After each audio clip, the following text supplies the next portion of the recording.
My roommate was the campus goddess. Everyone bought it. I knew the truth. She was a fake who hid her ego behind a saintly act. At the anniversary gala, Nathan Prescott, billionaire heir, made a massive public confession. Celeste took his Amex black card and dropped it on the ground like it was trash. Thanks, but I don't want a love wrapped in money.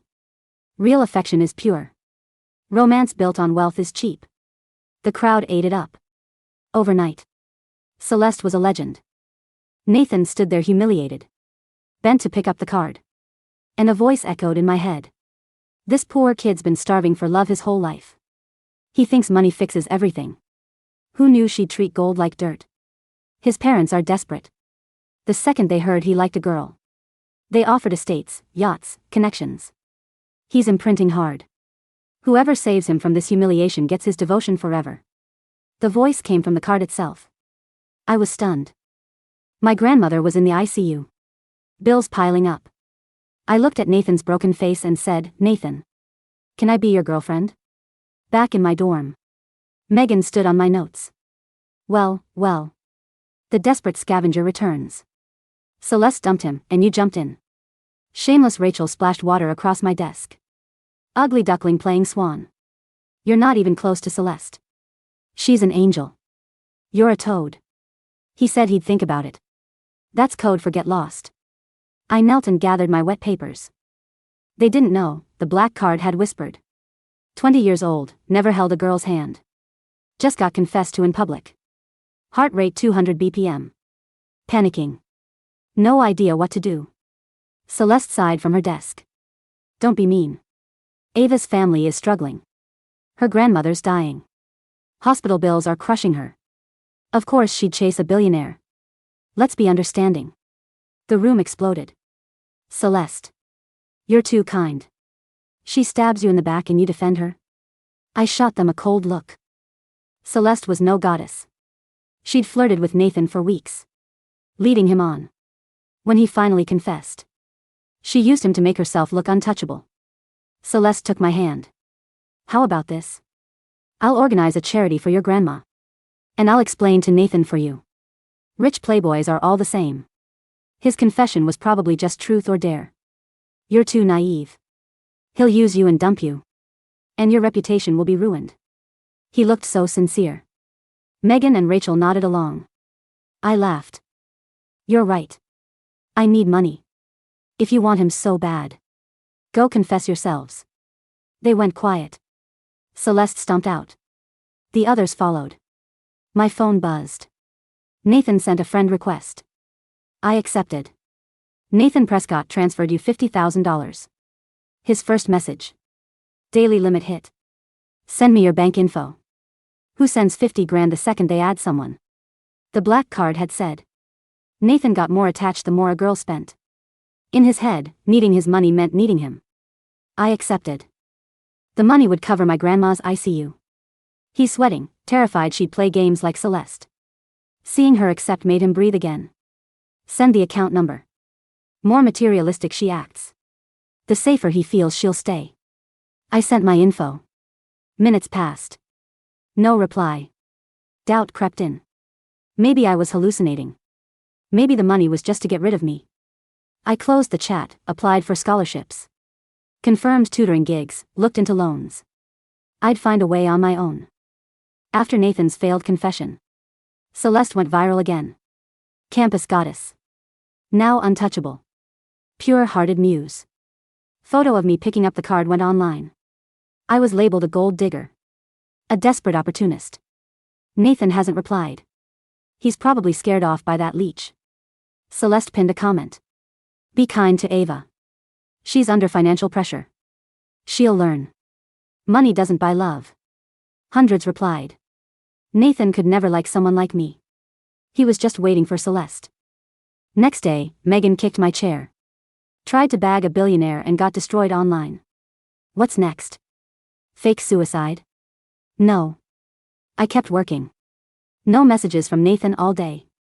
I was anxious, sure. But I wouldn't bet my life on a stranger. At the dining hall discount line, Celeste strolled past with her clique. Ava. That has no nutrition, she said, waving her meal card. Use mine if you're broke. I may not be rich, but I help where I can. Students sneered at me. I tapped my ID on the reader beep. Balance. $1,000. $300. Melio 1.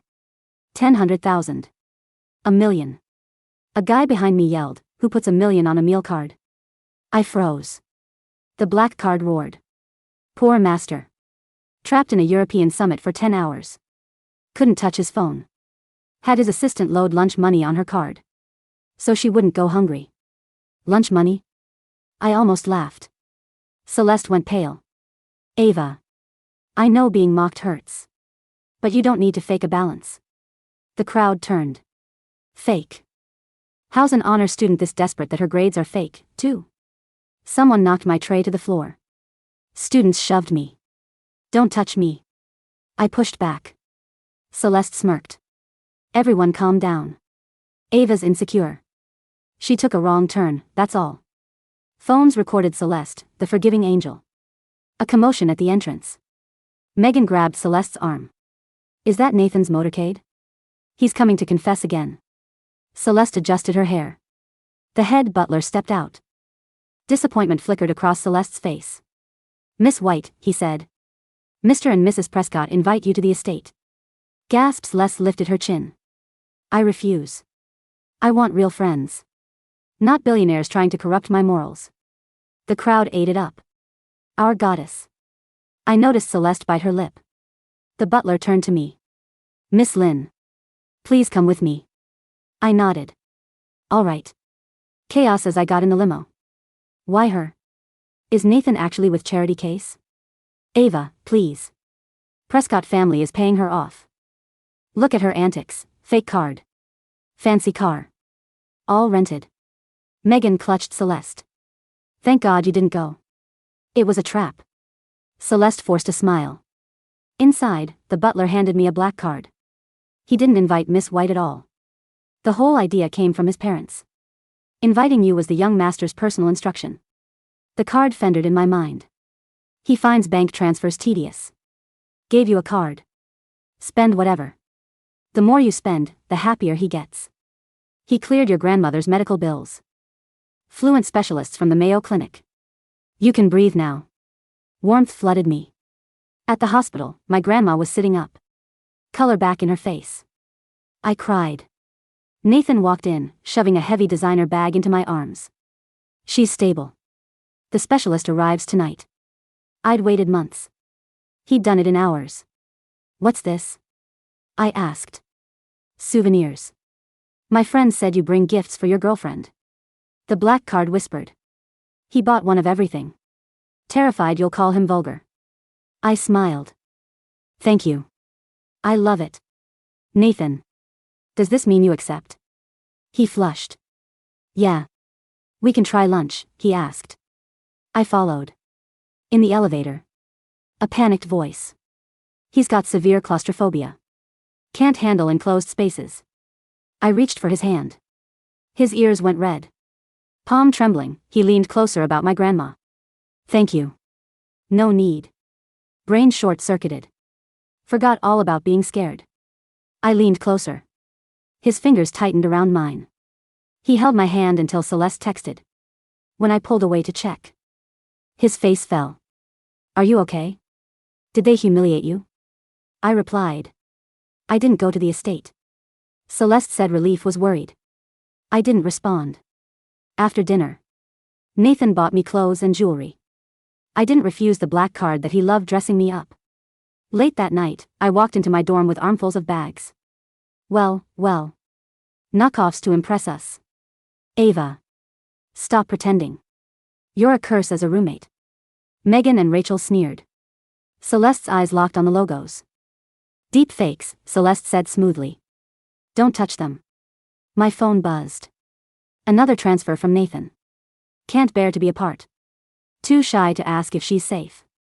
Using transfers to start a conversation. I texted him, I'm back. Text me when you get home. He gave money, I gave security. Once I realized how needy he was. I shared my life with him. Schedules, meals. Outfits, calls. Video calls. He was drowning in work. but always replied. Scholarship day. Megan's gang surrounded my desk. Eva, Nathan hasn't shown up for a month.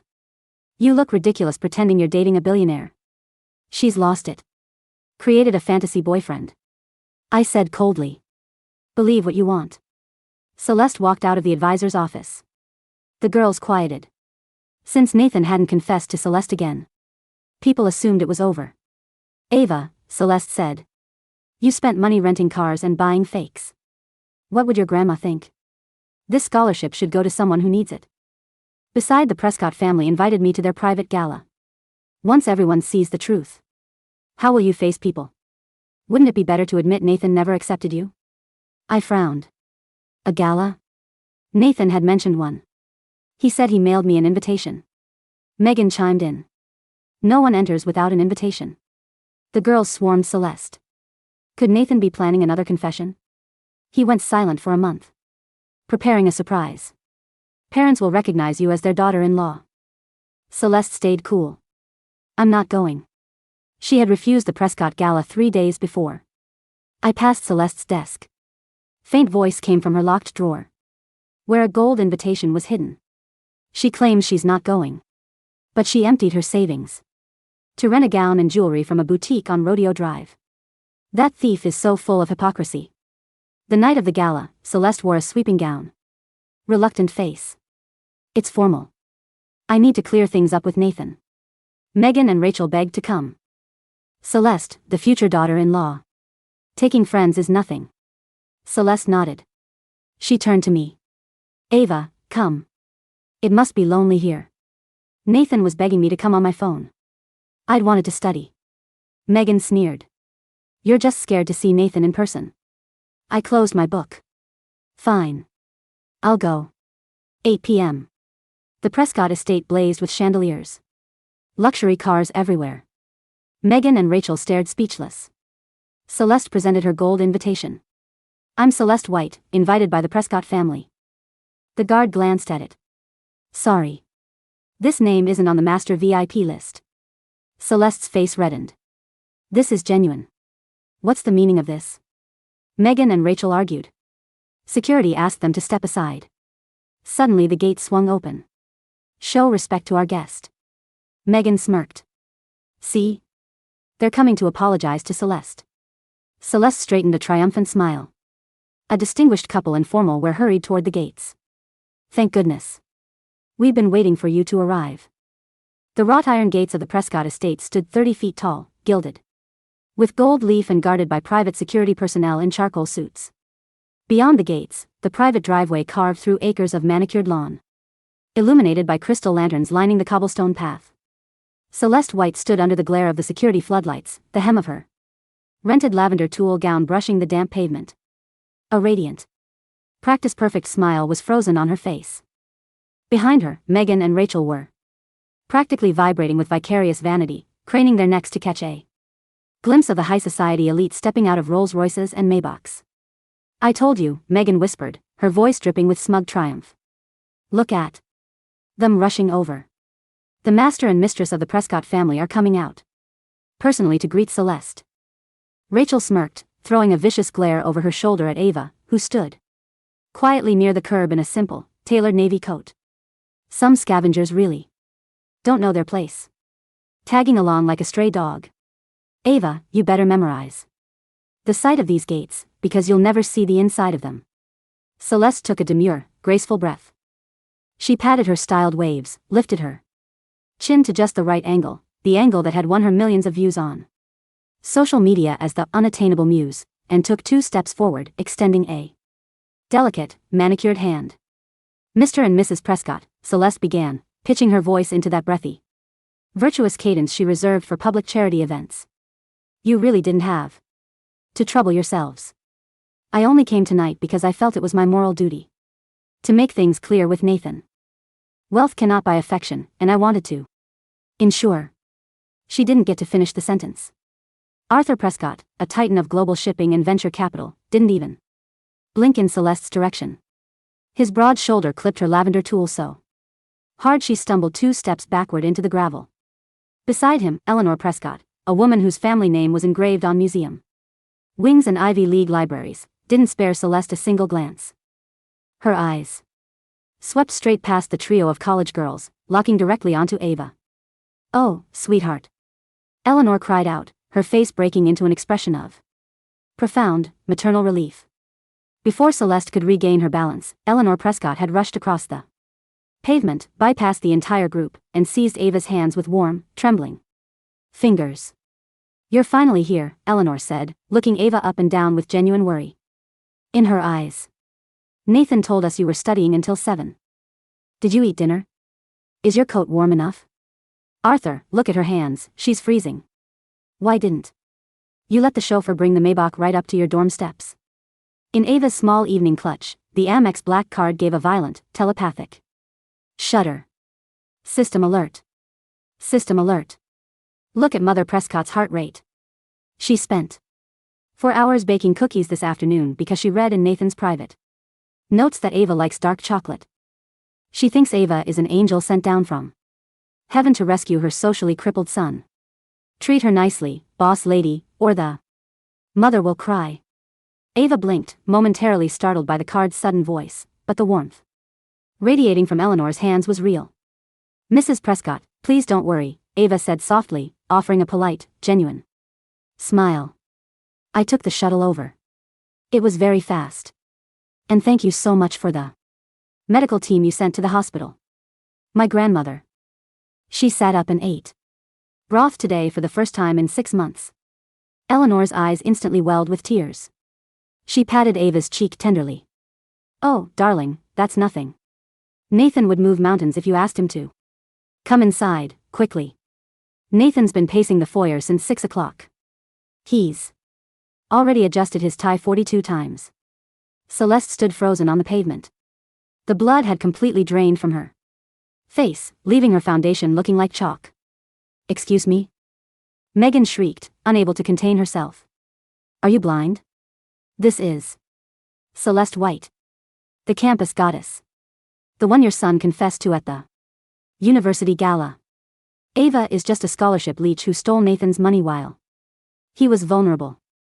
Arthur Prescott stopped in his tracks. He turned slowly, his sharp, aristocratic gaze sweeping over Megan, Rachel, and finally settling on Celeste with the icy indifference one might afford a stray mosquito. "Miss White?"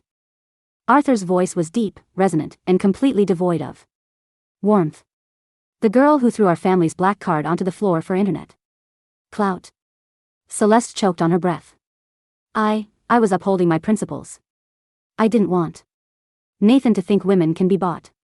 Our family values sincerity, not theatrical performances, Arthur said coldly. As for that gold invitation in your clutch, my secretary informed me you obtained it through your third cousin who works in our logistics PR department. That invitation was revoked 3 hours ago. Chief Vance, see these 3 off the property. The head of security stepped forward immediately, his posture imposing. "Ladies. The curb is that way." Megan's jaw dropped. Rachel looked like she wanted to melt into the asphalt. Celeste's knuckles turned white as she clutched her rented designer bag. "You can't do this. Nathan loves me. He spent a month preparing this gala for me. If you kick me out, Nathan will hate you." Pfft. Ha ha ha ha. The black card in Ava's clutch howled with telepathic laughter. Nathan preparing a gala for her? He literally forgot her name too. Days after the confession. He thought her name was Cynthia until his assistant corrected him. He only hosted this banquet so he could legally introduce Ava to the board of directors as his future bride.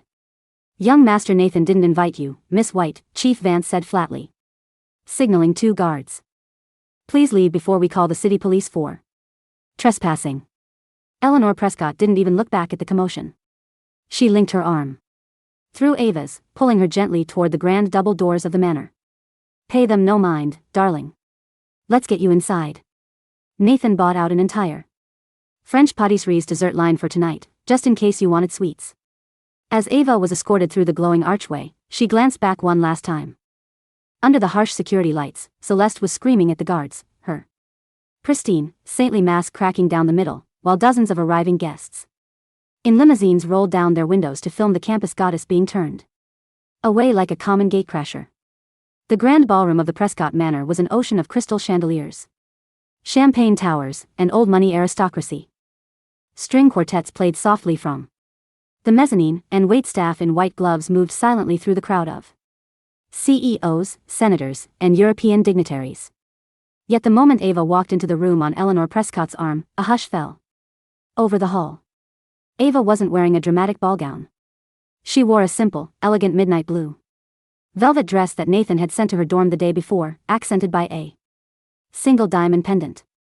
Her posture was straight, her chin lifted, her dark eyes clear and steady. At the top of the grand staircase, a tall figure froze. Nathan Prescott wore a bespoke black tuxedo with a crisp silk lapel.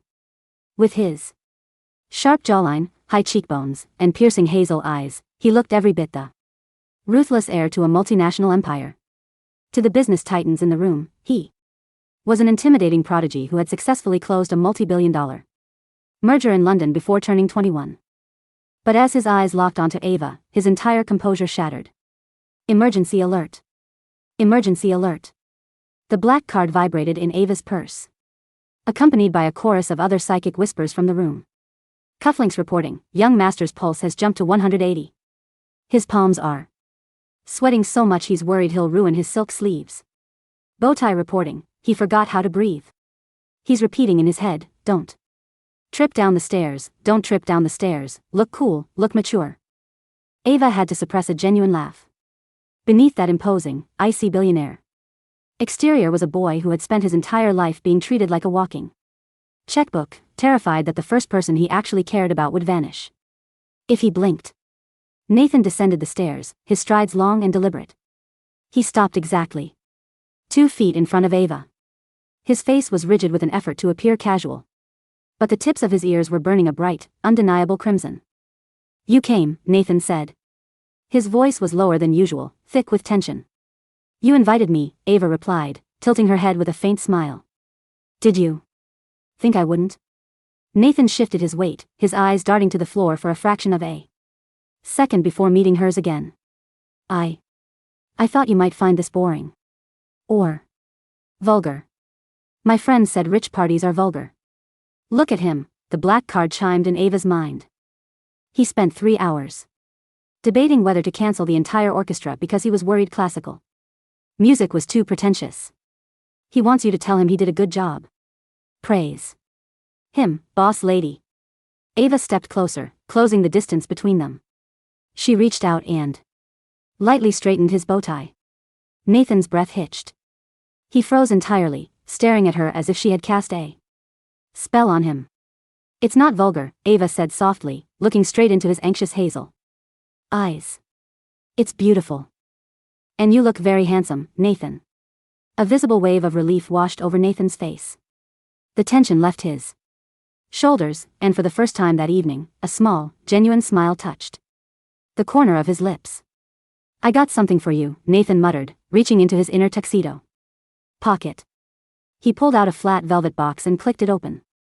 Inside sat a delicate platinum bracelet set with rare pink diamonds, spelling out the coordinates of the hospital where her grandmother was currently recovering.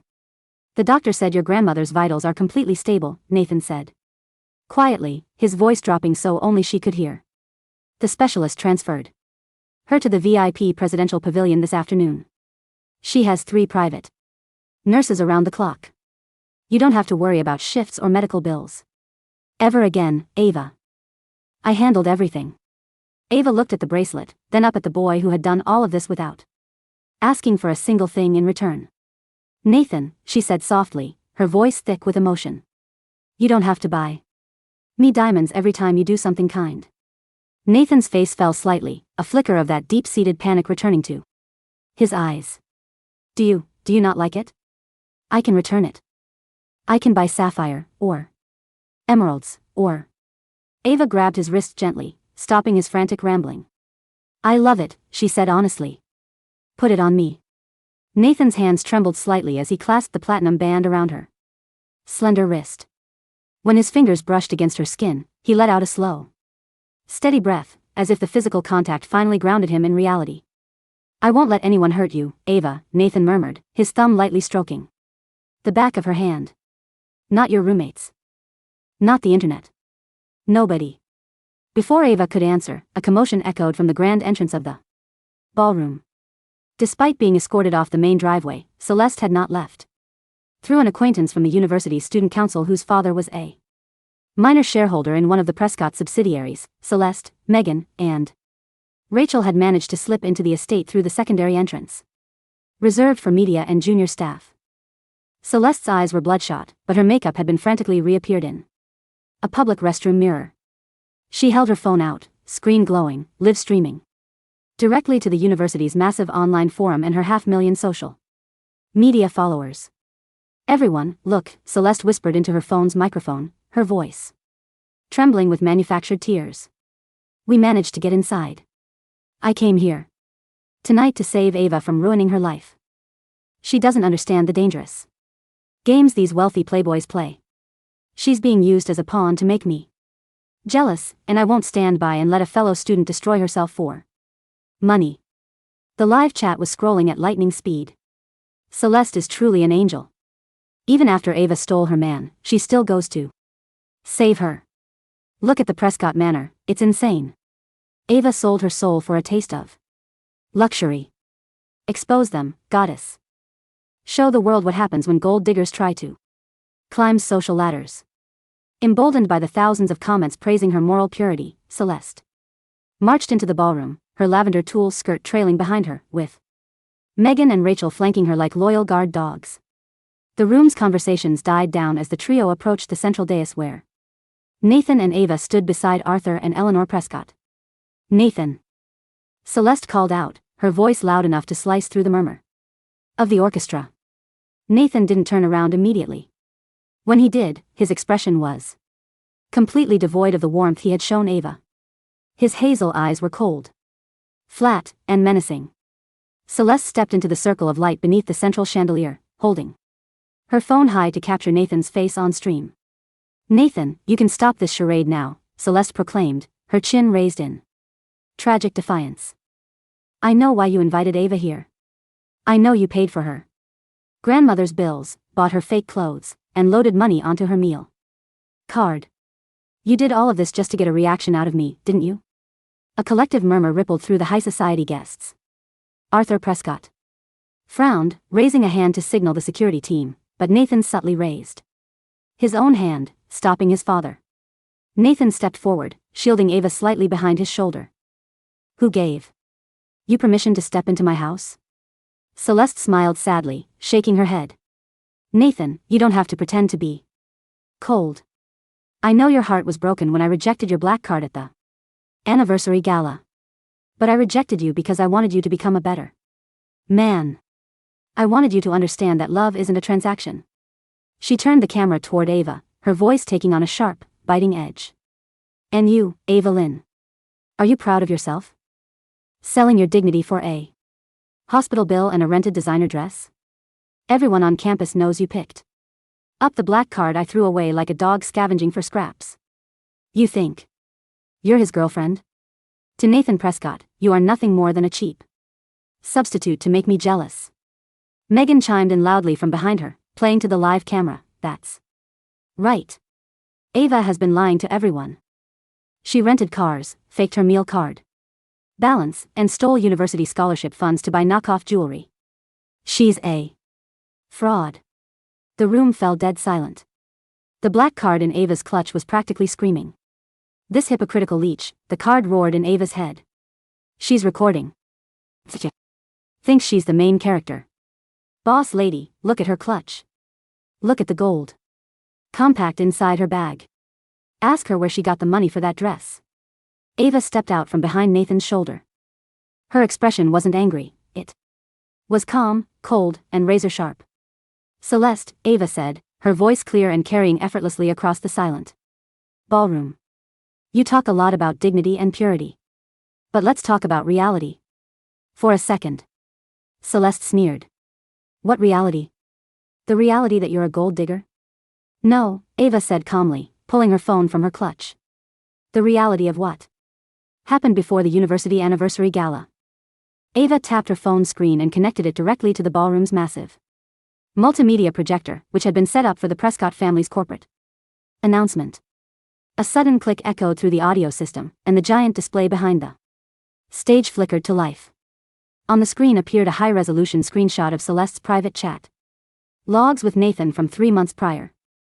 In the messages, Celeste had sent dozens of links to designer handbags, limited edition sports cars, and penthouses in Manhattan. Celeste, Nathan, this Hermes Birkin is so cute, if only someone cared enough about me to get it for my birthday. Celeste, I saw this Cartier diamond necklace today. My roommate said only a real man who truly loves a woman would buy it for her without hesitation. Celeste, if you really want to confess to me at the gala, you need to make it grand. A black card is the bare minimum to show your sincerity, Nathan. The entire ballroom erupted into gasps. The live chat on Celeste's phone screen suddenly froze before detonating with angry, bewildered messages. Wait. She asked for the black card? She literally told him to confess with a black card so she could reject it. For views? Oh my god, she set him up. She used him for clout. Celeste's face turned from pale to an ugly, mottled red. Turn that off. That's fake. She hacked my account. She edited those screenshots. Did she edit this, too? Arthur Prescott's voice cut through the room like a guillotine. He gestured to his personal assistant, who walked onto the stage carrying a thick leather binder. Miss White, Arthur said, stepping forward with absolute authority. For the past 3 weeks, our legal department has conducted a full audit of your financial history following your public harassment of our family. Arthur opened the binder, and a series of bank statements and invoice receipts appeared on the giant screen. Item 1, Arthur read aloud. You created a fraudulent charity campaign on the University Forum titled Medical Relief for Needy Students, raising $84,000 from sympathetic alumni. Our forensic accountants found that $80,000 of that fund was transferred directly into your personal account to pay off your luxury boutique rental debt on Rodeo Drive. The room gasped again, louder this time. Several prominent alumni in the audience stood up in outrage. Item 2, Arthur continued mercilessly. You stole the original gold gala invitation from the desk of your academic advisor, who had received it as an honored guest of our board. You altered the guest name using digital software to sneak past our perimeter. And item 3, Nathan stepped forward, his voice dripping with venom. You claimed Ava's meal card balance was fake. It wasn't fake. I deposited $1 million into the university dining system under her student ID because my girlfriend was working 3 part-time jobs while taking care of her grandmother, and I refused to let her skip a single meal. Nathan reached out, taking Ava's hand and interlacing his fingers with hers in front of every camera, every aristocrat, and the 500,000 viewers watching the live stream. Ava didn't ask for a penny, Nathan said, his eyes scanning the room before locking onto Celeste with chilling intensity. I begged her to accept my help. I begged her to be my girlfriend. She saved my dignity when you tried to destroy it, and every cent I own belongs to her. Celeste was shaking so violently she dropped her phone. The screen cracked against the polished marble floor, but the camera remained pointed upward, broadcasting her complete and utter humiliation to the entire world. Megan. Rachel. Celeste whimpered, grabbing onto her friend's arms. Tell them it's a lie. Megan pulled her arm away as if Celeste were covered in acid. Don't touch me. You told us the Prescott family invited you personally. You said you were going to be the mistress of this estate. You used us to carry your bags and fight your battles. Rachel backed away in terror, hiding her face from the cameras. I had nothing to do with this. She made us do it. She stole the charity money, not us. Chief Vance, Arthur Prescott said without looking at them. Have the police waiting at the gate. Hand over the embezzlement files and the stolen property reports. Let the district attorney handle the rest. 4 armed guards stepped forward, surrounding Celeste, Megan, and Rachel. As Celeste was dragged toward the exit, she caught Ava's eye. Ava stood beside Nathan, composed, elegant, and protected by the most powerful family in the city. There was no pity in Ava's eyes, only the cold, calm finality of someone who had survived the fire and emerged untouchable. The scandal rocked the university to its core overnight. By the following morning, the university board had held an emergency disciplinary hearing. Celeste White was officially expelled, her honorary titles stripped, and the city prosecutor formally charged her with grand larceny, fraud, and embezzlement of charity funds. Megan and Rachel were suspended for 2 semesters for academic harassment and complicity in the fraudulent campaigns, their reputations destroyed beyond repair. Meanwhile, the video of Nathan Prescott standing on stage, holding Ava's hand, and declaring his devotion before the highest echelons of society, became the top trending topic across all global platforms. The narrative had completely flipped. Ava Lynn is the real queen. She stayed quiet, took care of her sick grandma, and never bragged. Did you hear? Nathan Prescott donated an entire pediatric medical wing to the city hospital in Ava's name. Find yourself a billionaire who looks at you the way Nathan looks at Ava. He was literally terrified she would think his gifts were vulgar. A week later, the autumn air was crisp and gold. Ava walked through the private garden of the Prescott VIP Medical Pavilion. In the courtyard, her grandmother sat in a comfortable wheelchair, wrapped in a cashmere blanket, laughing as Eleanor Prescott poured her fresh chamomile tea. A few yards away, Nathan stood near the rose bushes, pretending to review financial documents on his tablet. Look at him, the black card whispered happily in Ava's mind. He's been staring at you for 20 minutes. He bought 80 different kinds of organic fruit baskets for your grandmother, but he's too shy to bring them over because he thinks giving fruit is too middle class for a billionaire, but he also worried giving gold would be too tacky. His brain is completely fried. Ava smiled softly. She walked across the grass and stopped beside him. Nathan immediately straightened his posture, slipping the tablet behind his back. Like a caught schoolboy. Ava. Is the tea good? If your grandmother doesn't like chamomile, I can have white tea flown in from Fujian by tomorrow morning. The tea is wonderful, Nathan, Ava said. She looked at him, really looked at him. The tension in his jaw, the slight shadow of fatigue beneath his eyes from managing his family's empire, and the endless, desperate desire to prove himself worthy of her love. Nathan, Ava said softly. Close your eyes. Nathan blinked, confused, but obeyed immediately. Okay. Ava reached into her pocket and pulled out a small, simple item. It wasn't platinum. It wasn't encrusted with rare diamonds. It was a braided leather keychain, woven by hand with 2 small silver beads engraved with their initials, N and A. She took Nathan's hand and placed the keychain into his open palm. Open your eyes. Nathan looked down at his palm. He stared at the simple leather keychain for a long, silent moment. His throat bobbed as he swallowed hard. What is this? He asked, his voice barely above a whisper. I made it for you, Ava said. It cost $4 for the leather cord, and I spent 3 hours last night learning how to braid it between my study sessions. Nathan's fingers closed tightly around the small leather braid. His knuckles turned white. Warning. Emotional overload. The black card let out a soft, warm chime in Ava's head. He's never received a handmade gift in his entire life. His parents gave him trusts, his fake friends asked him for cars, his ex-crush asked him for black cards. He thinks this $4 keychain is worth more than the entire Prescott estate. A single tear slipped down Nathan's cheek before he could stop it. He quickly turned his face away, embarrassed, but Ava stepped forward and gently cupped his face with both hands, turning him back toward her. Nathan, Ava said, her voice filled with unmistakable warmth and sincerity. Your money saved my grandmother, and I will always be grateful for it. But I don't love you because of your black card, or your limousines, or your estates. Nathan's hazel eyes locked onto hers, wide and vulnerable. Then, why do you love me? Because you were willing to give me everything you had just so I wouldn't go hungry, Ava said, smiling as she wiped the tear from his cheek. Because you are kind and gentle, and you care so much it terrifies you. You don't have to spend $1 billion to keep me, Nathan. You already have me.